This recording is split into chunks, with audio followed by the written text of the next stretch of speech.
Hello and welcome to Daily Politics on Trust TV. On this program, we discuss issues around politics, policy and governance. I'm Hamza Idris.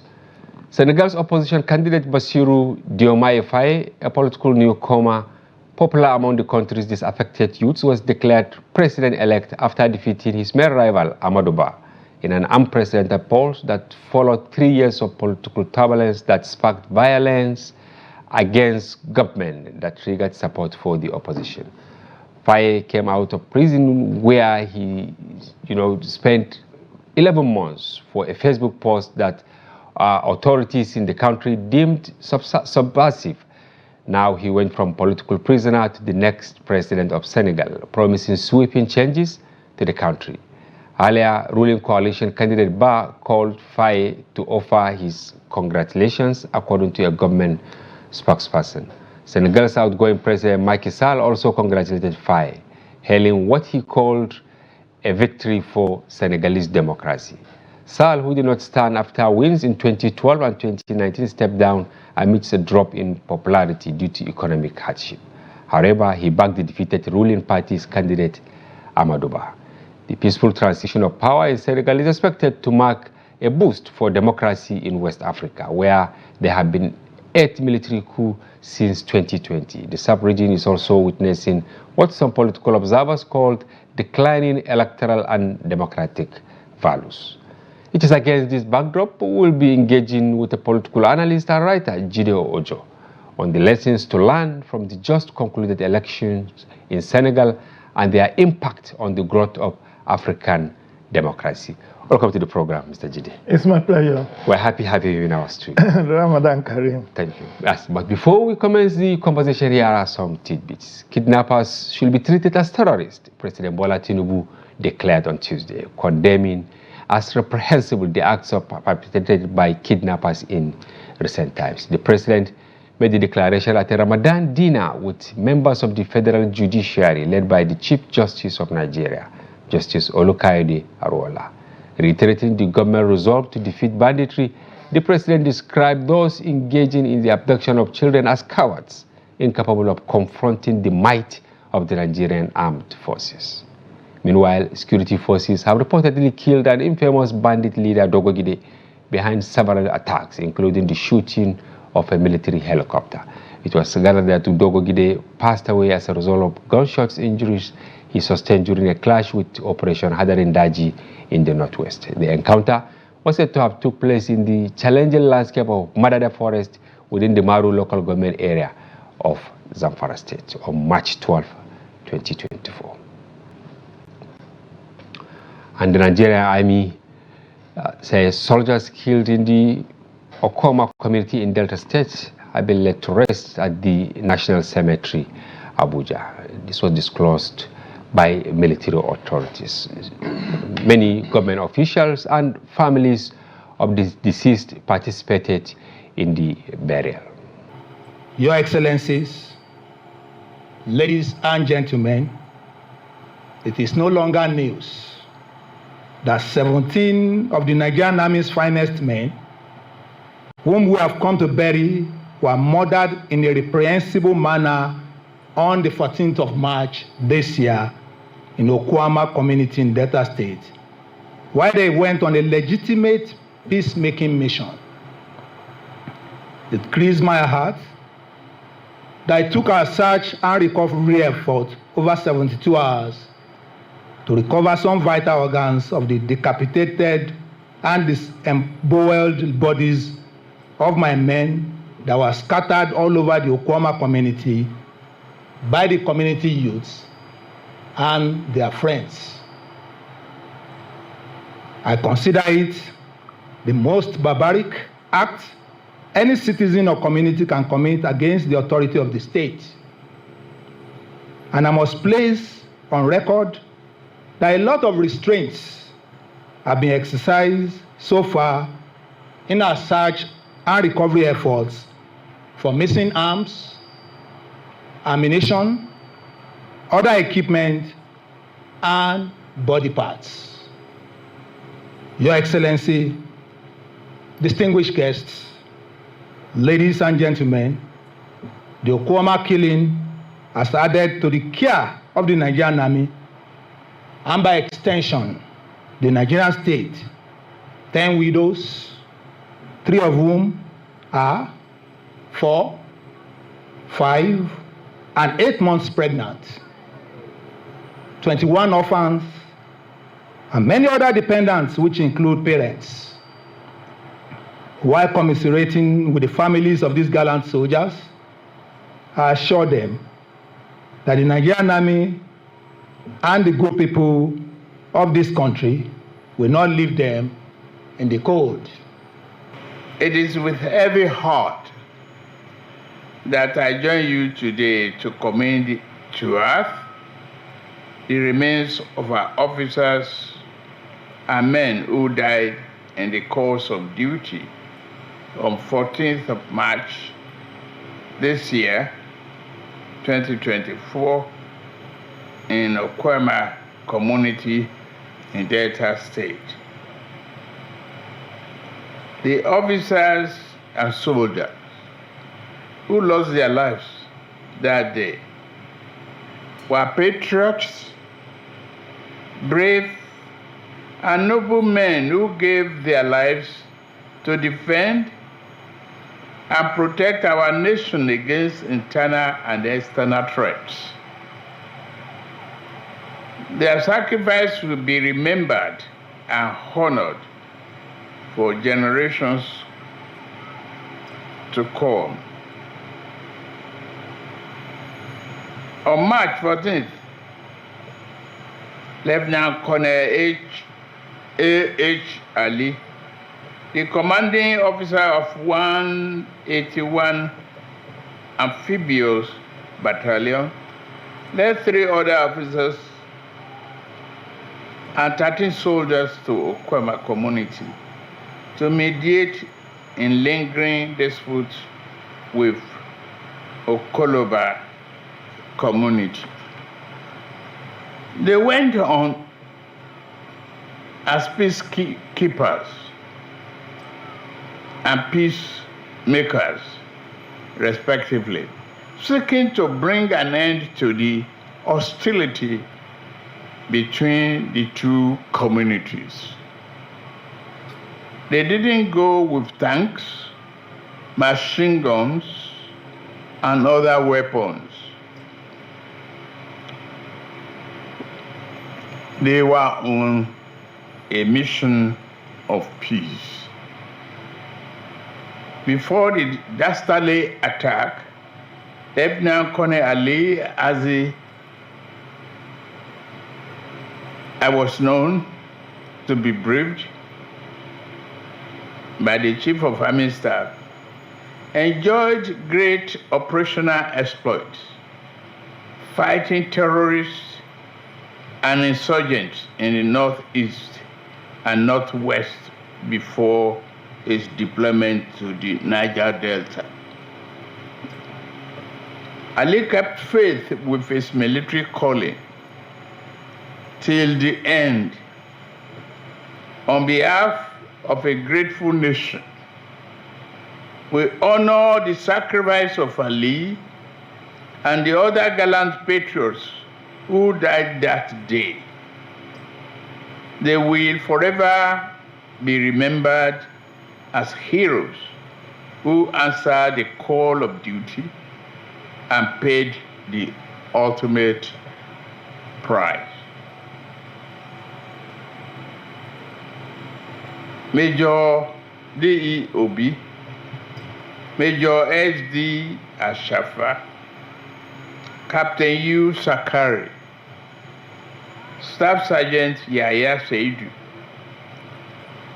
Corporal Dambaba Yaya, Corporal Kabir Bashir, Lance Corporal Abdullahi Ibrahim, Lance Corporal Bulus Haruna, Lance Corporal Sole Opayemi, Lance Corporal Bello Anas,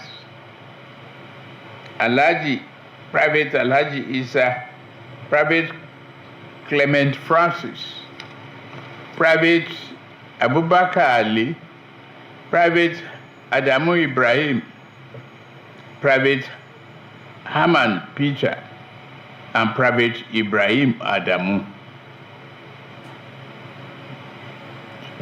You are all our heroes.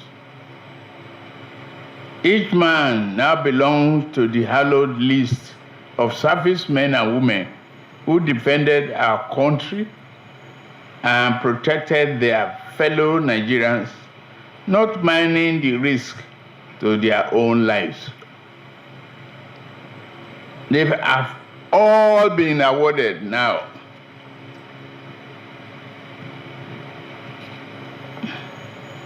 a posthumous national honor.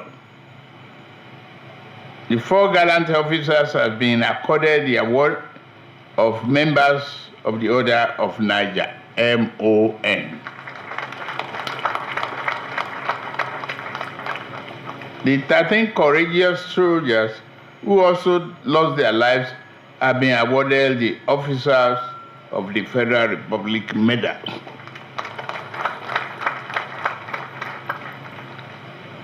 I commiserate with the families of our fallen heroes and the entire armed forces. I share in their pain and grief, the grief you carry today. It is my prayer that God will comfort all who are bereaved as a result of this tragedy. We'll now take a short break, and when we return, the conversation with Mr. Jide Ojo commences. Don't go away. Yes, Mr. Jide, on a somber note, the military operatives who were killed in Delta State have been let to rest. Should this be the end about them? No. My heart goes to family and friends, well wishers of the officers and men that lost their lives in Okuma. And also those policemen that were equally ambushed and slaughtered in Delta State. These are killings too many. We know how long it takes to train a military or police officers. And from what we are told, these officers and men went on peacekeeping.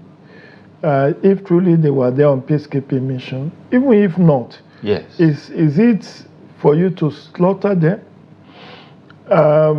We know things like this warrants reprisal. We remember what happened in Zakimbia and in Odi in Bayelsa State, Zakimbia in Benue, and how the international community, cast Nigeria in bad light about our human rights violations. But when things like this happen, you don't want the military to just take it with a slide. They must react. And that's why I like what the governor is saying, the governor of Delta State, that every traditional ruler that is trying to offer protection to those who have been fingered in this murder will be dealt with. And it has also been said, according to the Chief of Defense Staff, he said he knows the identity of the sponsor of that killing and that they will get him.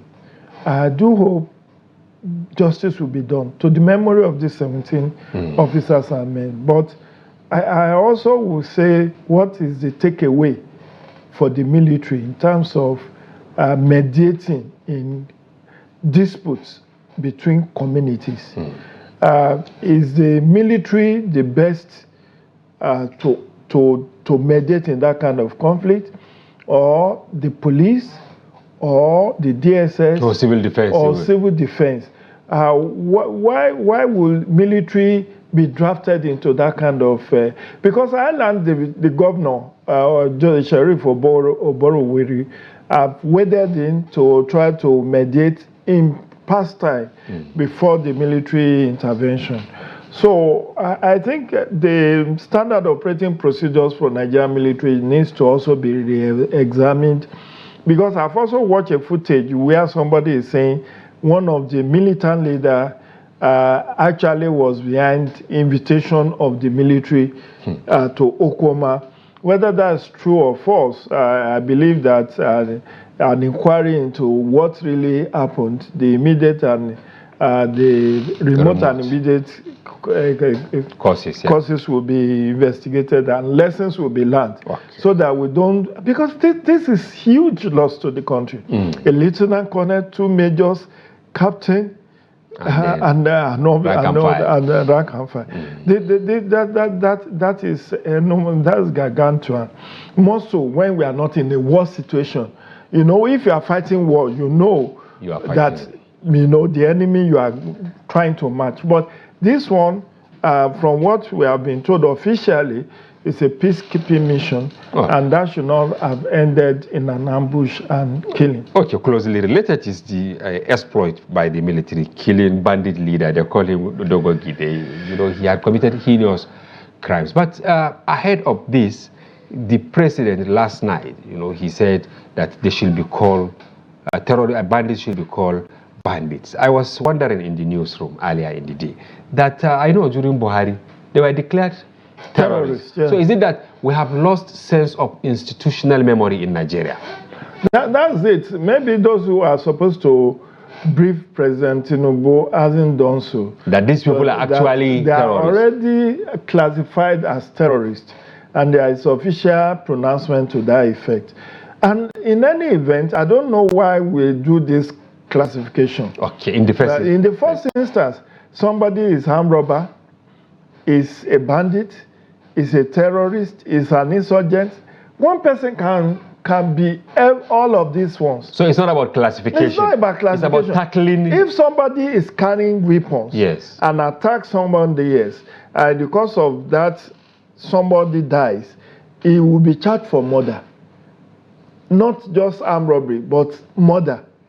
So I don't get it when state government or federal government try to do this categorization and classification. Oh, he's a bandit. Who is a bandit? Somebody who dispossesses forcefully something that belongs to other people. And somebody who look at the one that happened in what is it now? The recent one. Where they took 137 kids. Okay, Kuriga in Kaduna. Yes. Okay, in the course of that, 3 people died. Yes. One one pupil, one vigilante, and one teacher that died in captivity.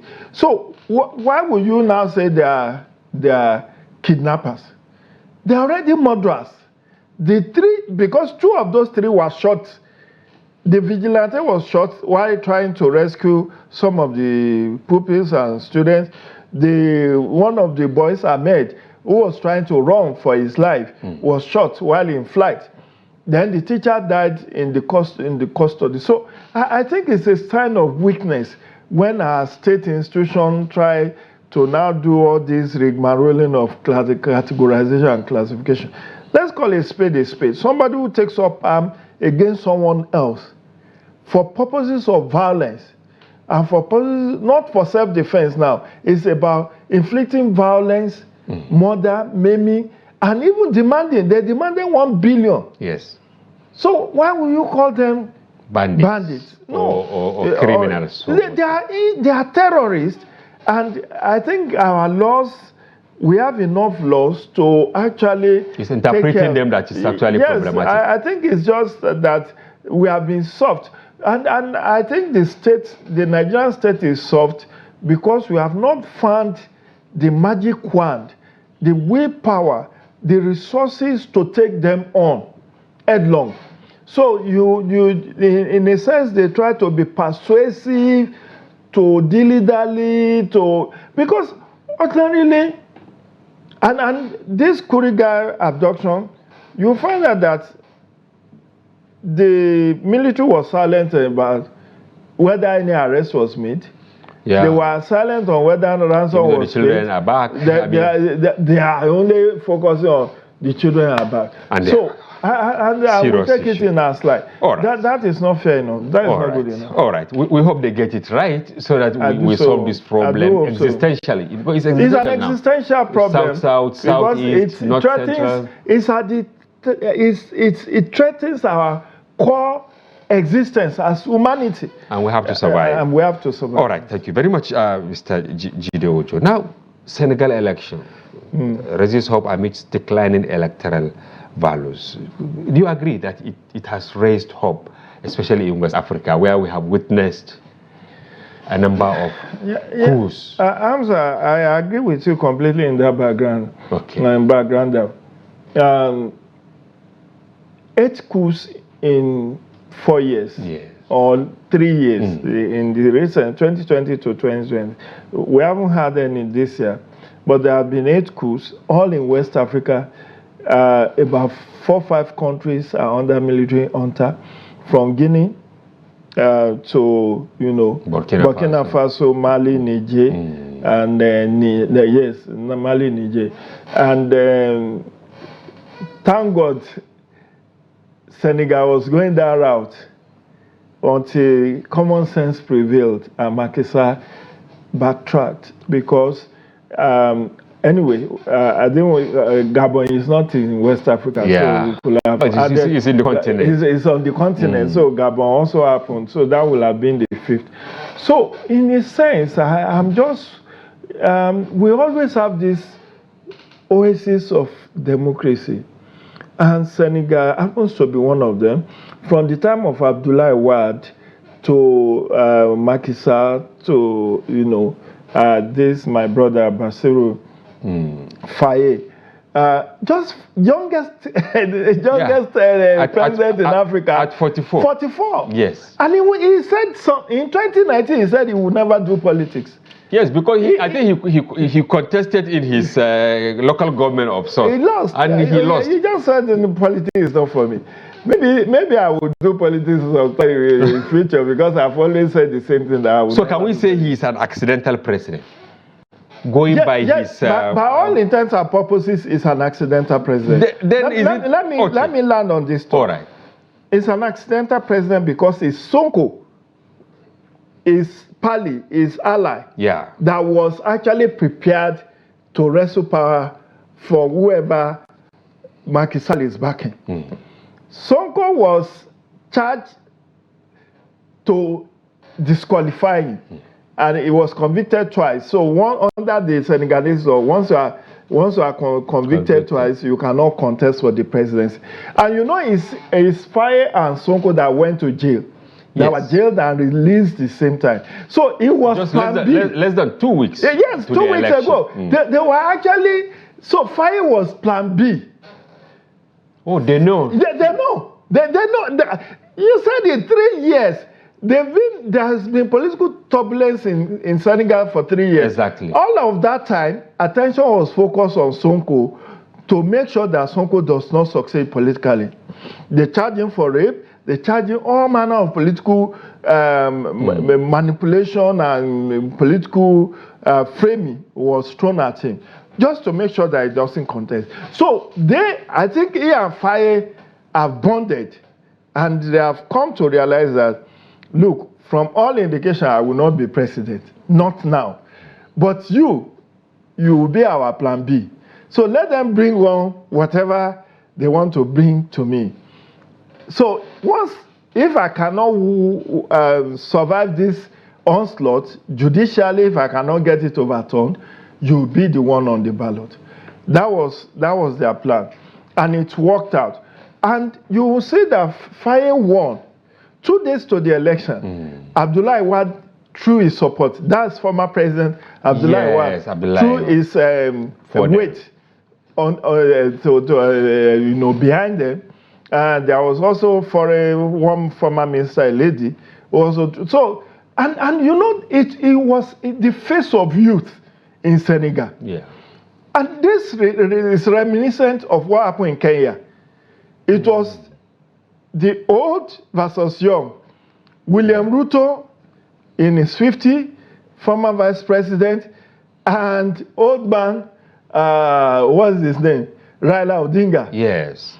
Raila Odinga was in his 70s. Yes. William Ruto is in his early 50s. And this Amadou Ba, I think is 62. Yes. 62, yeah. So it was a choice between the old and the young. And incidentally, this is a reverse of what happened in Liberia. Oh, In Liberia, it is the older. It is the old 70-something-year-old. That defeated the man even collapsed on the day of inauguration. Yes. Battling with his head, that defeated the incumbent George Weah. Yes. Actually, the man who is now the president of Liberia was the vice president to Mrs. Ellen Johnson Sirleaf. Yes. But because of the Nicodemus behind the scene agreement that was brokered by former President Olusegun Obasanjo, that Obasanjo is everywhere. Obasanjo was the one that was he in Senegal of sorts? No, wait. From a distance. Obasanjo was one of the eminent people who calmed George Weah down. That look, you are still young. Let Madam go. After her tenure, yes, after her tenure, they extracted a gentleman's agreement that Ellen Sirleaf Johnson will back George Weah. Meanwhile, Obasanjo told George Weah to go back to school and also to hone his skill politically. So George Weah, very successful footballer, but little education, went back to school, got his degree. In the 10 years Ellen Sirleaf Johnson was there, contested and became a senator. You understand? So it was preparatory to his contesting after Ellen Sirleaf Johnson. Now fast forward, Mr. Jide. If you now look at what happened in Liberia, now he was defeated and he accepted. Now it's like a complete revolution in Senegal. You have someone who is 44, his godfather, Ousmane Sonko, is 49. Now they have defeated, a prime minister. No, it's not the first time that is happening. Even when you go back in history, Abdul Diop and Abdoulaye Wade, and even this Macky Sall was the face of protest at that time he contested. The opposition came together just like what APC did in 2015 to wrestle power from PDP. from the ruling party at that time. PDP, so Nigeria. They have that trajectory of rejecting any unpopular government. And Macky Sall already has offended many politically active youth in Senegal by trying to tinker with the constitution to allow him for third term. He failed. Then he announced the postponement of election barely a week to the commencement of the poll. And the ECOWAS and African Union had to say, you can't do this. In fact, the Constitutional Court in Senegal ruled him out of order. Is it akin to the Supreme Court in Nigeria? Yes. The court ruled him out of order that you do not have power to do what you have done. But then don't you think that it was a booby trap of sorts he set up? Because the timeline he gave, very few days. He thought it would work in favor of his Ba. Amadou Ba. He thought, and Amadou Ba was his prime minister. Yes. So he thought if the opposition does not have enough time to campaign, that would be against the but forgetting that the mood of the nation, and so many people have died as a result of the protest against the constitutional amendment, against the postponement of the election.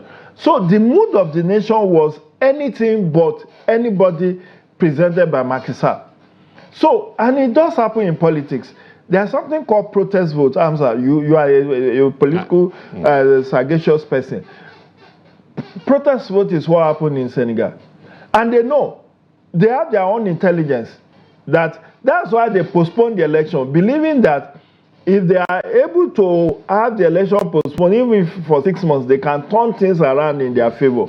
But when the international community, ECOWAS, African Union, and then the court ruled Macky Sall out of order, they had to announce the day for election.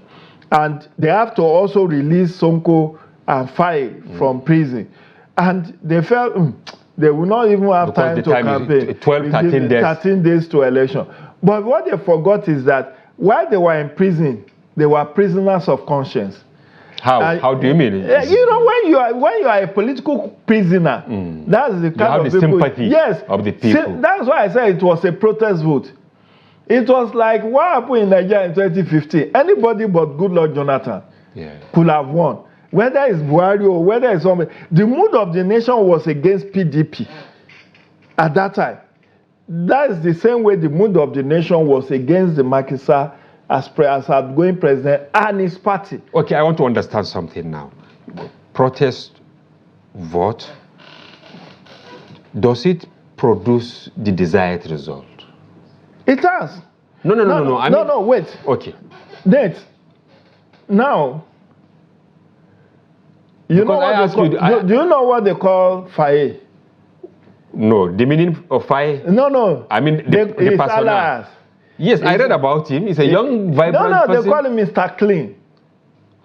They call him Mr. Clean. Is he as clean as Buhari? No, wait. They call him Mr. Clean. Okay. He has promised to fight corruption, yes, unemployment. He appears as a left-winger. Yeah, he belongs to the left. But I just hope he will not fall out with Sonko. Yes, and that is where we will go later. But I want you to actually clear the air. Whether somebody, because when you look at the narrative out there, is that, of course, younger people, served as president, whether by bullet like Murtala or whatever. But it came to him as a surprise. It's just like maybe Bonkole when he became speaker. Yeah, you saw how he celebrated. Yeah, it was in his 30s. Exactly. Now, this guy is in his matured enough to be president. 44 years. Yeah, Macron, how old was he when about the same Obama age. and all that? Obama. Yes, but he never expected that, that he will win the presidency. Do you think that he's prepared for the task ahead? Well, I'm not a spokesperson. I haven't studied him well enough. Just that it needs to be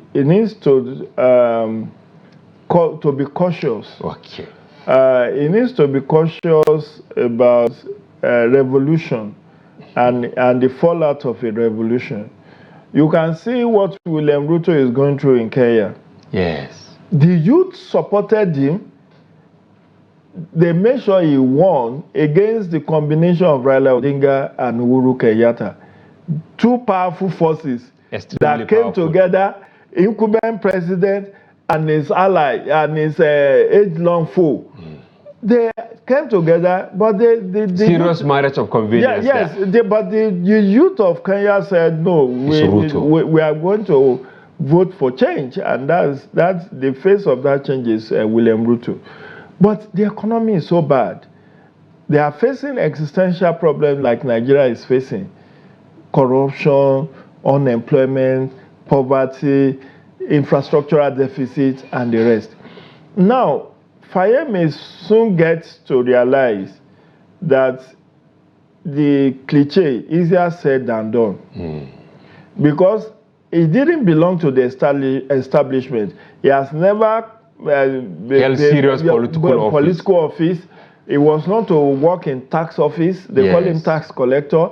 He works in He's just like someone to work in FIRS. Yes. He and Sonko were working in the treasury of Senegal. And now, I hope he will not be distracted by vendetta. Oh, these people jailed us, frame us up, we are going to deal with them now that we are in. Because in trying to look back, you become distracted. And the honeymoon may not last too long unless he's able to deliver on his campaign promises. Yes. And Macky Sall may actually lay so many booby traps for him. Knowing full well that after all I've done my own, but I will make sure that you are frustrated because you know what it is. If the Senegal debt portfolio jumped in the period that is left, he's mortgaged so many things and tied the hands of his successor, given the fact that it's coming from opposition. and he finds it difficult to pay salaries, to fix infrastructure, to curb poverty and unemployment. People 6 months down the line, people may not to start calling him out. Yes. So, but I just hope and I pray that his youthful exuberance will be, and his being a cosmopolitan person will work in his favor.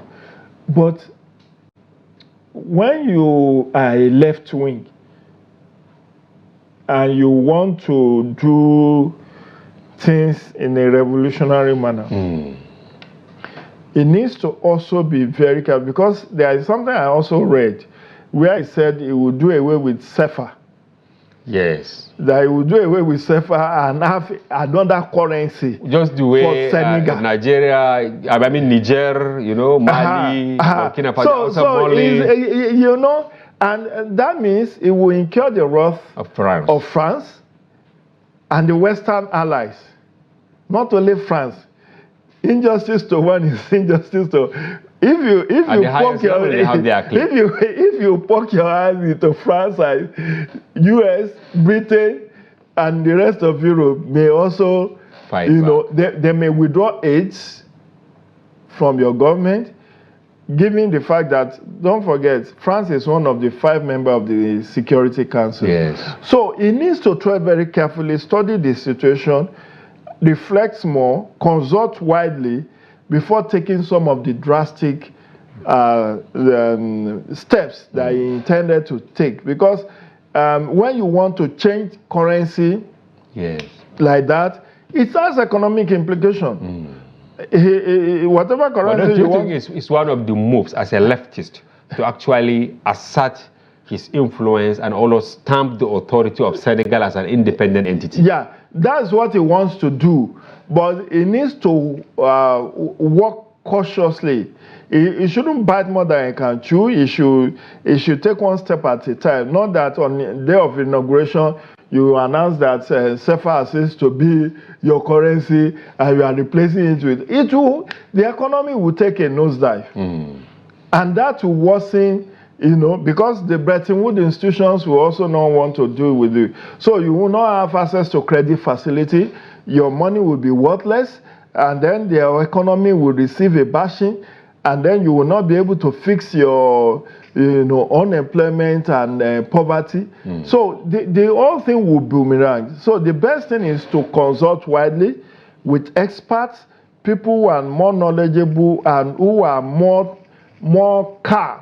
Not because you see why firebrand the reason why many so-called leftists and revolutionaries, why they fail when they get to government, is because they act before thinking.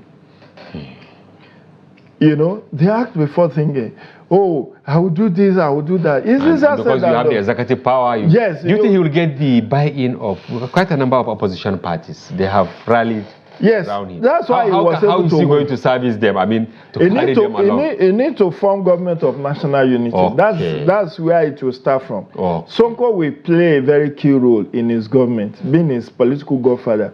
And you can see just 5 years difference. Yes, this one is 44, this one is 49. And that is where I It also depends on the quality of those people brought to him to engage by the opposition elements that work for him. Because Hamza, the challenge he will face is he has too many political debts to settle. Okay, even to say how will he settle Sonko, for instance? Ministers. And you can see Sonko is quite young. Yes. 49, of course. No, it's not Sonko that will be his problem. The problem will be people who will be calling him out and say, I work for you. Yes. I deliver my constituency. But even Sonko will say that ordinarily I should be there. Yes, for political. And you can see how politics and government also turn friends to foe. Look at what happened between this Burkina Faso, Sankara, and Kampaore. Yeah. You understand? They were talking. In fact, Blaise Compaoré was the best man at Thomas Sankara's wedding. They were that close. In the military, they were very close. But he was the one that planned the coup that eliminated Sankara. So, and you know Sankara is also a left-wing person. Just like Murtala. Just like Murtala Mohammed and the rest. So, you know, that's the concern I have. But Senegalese know better, and the French people also have their own way of doing things. It's not the first time that opposition have rallied to make a government. So what we are likely going to see is government of national unity in Senegal. But I hope it will be able to fix the existential problem that Senegal faces. Is there any lesson for Macky Sall? Yes, there are lessons, and he defeated the giants to emerge president himself about 12 years ago. I think their own is 6 years. Yes. Yes, about 12 years. I recall that I wrote a piece on that when the opposition rallied behind Macky Sall to defeat Abdoulaye Wade, who was then the incumbent. And in a very good camaraderie, you know, Wade accepted defeat, congratulated the same way. And that's one thing, statesman. You could see that, you said in that background that even Macky Sall called Faye to congratulate him. Likewise, the Amadou Ba congratulated, even before the official call of the winner, they are already making calls. And that tradition has been established in Senegal, likewise in Ghana, likewise in Cote d'Ivoire, and a few other countries where people have learned to be gallant losers. Rather than saying, oh, I will dig deep, I will take you to court. I think we haven't, with the exception of Dr. Goodluck Jonathan, who made that call. You know, you remember last year, people were urging Peter Obi to make that call. People were urging Atiku Abubakar to make that call. But they never did. They dragged Asiwaju Bola Ahmed Tinubu to Supreme Court. So the lesson for Macky Sall, back to your question, is don't overreach yourself. Don't think that people are fools. Don't. For instance, it tried to tinker with the constitution, wanted to perpetuate himself in power. People resisted. There were mass protests. People were shot, killed. Many were clamped into detection. Then, two, he also tried to postpone the election, all in a bid to also. It was a self-serving mood. Or even scuttle the whole democracy. The entire, so now he knows what they call people's power. The people of the country is supreme. No matter how powerful you are as an individual, you are only powerful to the extent that people are ready to tolerate you. If people refuse to tolerate you, you are powerless. Look at what has happened in Haiti. Even though it's armed gangs that forced Henry to resign last week, was it last week or last 2 weeks, they demanded his resignation. They said, look, a whole president wanted to land in the state capital. They didn't allow his plane to land. He has to he went to another country, I think, another country, they didn't allow him to land. He had to go else. It was the third country that they allowed him to land. And the people of Haiti said, we are waiting for your resignation. So people's power, I'm just taking it from that angle of people's power. It needs to learn the limit of power. Power is intoxicating, power and authority, but there's also a limit. If you don't exercise your power with utmost caution, it can also bring down your government and your person. Because the reason why we haven't gotten many statesmen winning the Mo Ibrahim prize for good governance is because of this kind of attitude. The intoxication. Intoxication and all manner of shenanigans that they do when they are leaving office, trying to manipulate the process to favor their successors and all of that. When you go back to the history of Mo Ibrahim Prize for Good Governance, you find that only very handful people have won it. Sometimes for 3-4 years, they couldn't find a winner. So meaning we still have issues. We still have issues with Africa. Good governance. Now, ECOWAS suffered serious blows because of the maybe misstep over what happened in Niger. In Do you Niger, think its role in Senegal, remotely or whatever, has maybe start to bring back the image of that? Yes, I think, ECOWAS should be commended for the success of the election and peaceful transition in Senegal. Oh. Because they came out very boldly, including our dear president, who is the chairman of ECOWAS, head of authority and government, to say, Macky Sall, please don't go that route. Don't alter your constitution to favor yourself. So he backed down on that. Then when he postponed the election, they also told him in clear terms, this is anti-democratic. Yes. So we should commend ECOWAS, African Union, and in fact the UN for their subtle, unobtrusive intervention that has ensured peaceful transition of power in Senegal. Should Mali, Burkina Faso, and Niger learn any lesson from what happened in Senegal? Yes, they are brother. Is it brother or sister countries? Whatever, yes. They are all francophone. Exactly. Senegal, Cote d'Ivoire, Burkina Faso, Niger, and Mali. They are all francophone countries. So the question they should be asking themselves is, why is one of us having very peaceful transition of power, lasting over 30 years, and here we are counting the number of coups we have had. In fact, it was in Mali that there was 2 coups within 1 year. Yes. Very sad. The person who first did the coup was also removed within 1 year. So I think that lesson in democracy, that you can actually have a peaceful transition of power, and that you don't have to chase away the civil authorities, because it always have consequences. Military has never been a better alternative to civil rule, because when you examine their democratic credentials, beyond brick and mortar, building roads and hospitals and edifices all over, their human rights violation is second to none. Apart from human rights violation, their corruption it stinks to high heaven. In almost countries where there are military, because they will not brook intervention, they will not brook opposition. So they act with impunity, including pilfering the state resources. And that's what even Nigeria has learned, from 29 years of cumulative military intervention in our governance. So the lessons for Burkina Faso, Niger Republic, and Mali is to allow for peaceful transition.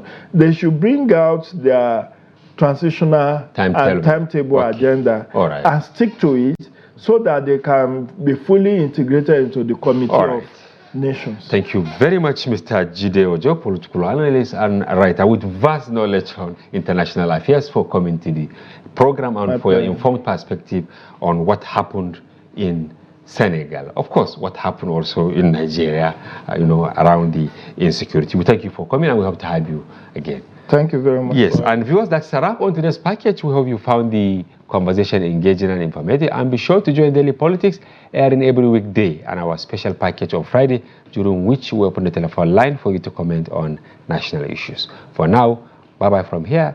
I'm Hamza Idris.